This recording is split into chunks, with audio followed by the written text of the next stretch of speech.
Hello పిల్లలు, ఎలా ఉన్నారు? చిన్నమ్మ చెప్పే చిన్న కథ విందామా? కథ పేరేంటంటే మోసం చేస్తే. ఒక ఊరిలో ఒక వ్యాపారి ఉండేవాడు. అతని దగ్గర ఒక గాడిద ఉండేది.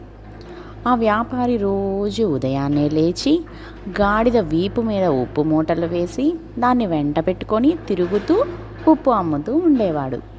ఒక రోజున ప్రతిరోజులాగే ఉప్పు అమ్మటానికి గాడిద వీపు మీద మూటలు వేసుకొని పక్క గ్రామానికి బయలుదేరాడు ఆ వ్యాపారి.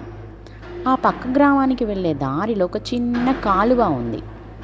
ఆ రోజున ఆ కాలువను దాటి వెళ్ళే సమయంలో కాలు నీటి అడుగున ఉన్న గుంటలో పడిన కారణంగా గాడిద నీటిలో పడిపోయింది. వర్తకుడు గాడిదను లేవదీశాడు. నీటిలో పడిన ఉప్పు మూటలను మళ్ళీ గాడిద వీపుపై మోసాడు. ముందుకు నడుచుకుంటూ వెళ్ళిపోయాడు.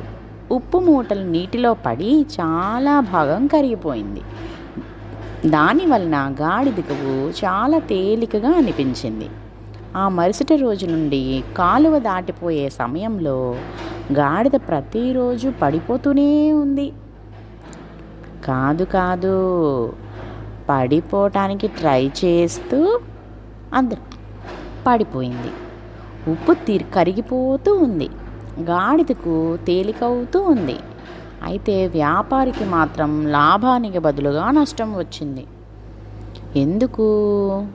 గాడిద మీద ఉన్నటువంటి ఉప్పు మూటలన్నీ కరిగిపోవడం వలన. గాడిద ప్రతిరోజు కావాలని నీటిలో పడిపోతుందని ఆ వ్యాపారి కనిపెట్టాడు. అందుకని ఒక రోజున ఉప్పు మూటలకు బదులుగా ప్రత్తి మూటలు వేశాడు. గాడిద అలవాటు ప్రకారంగా కాలువ దాటుతూ నీటిలో పడింది. అవి నీటిని పీల్చుకొని తడిసి మోపడయ్యాయి. బాగా బరువెక్కిపోయాయి.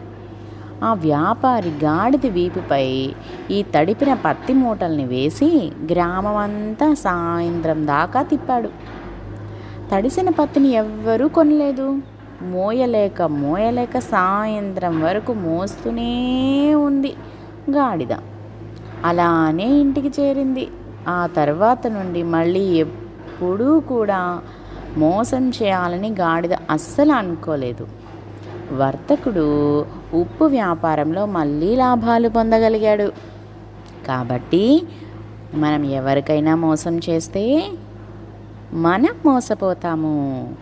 అర్థమైందా పిల్లలు? ఇంకో మంచి కథతో మళ్ళీ కలుద్దాం. బాయ్.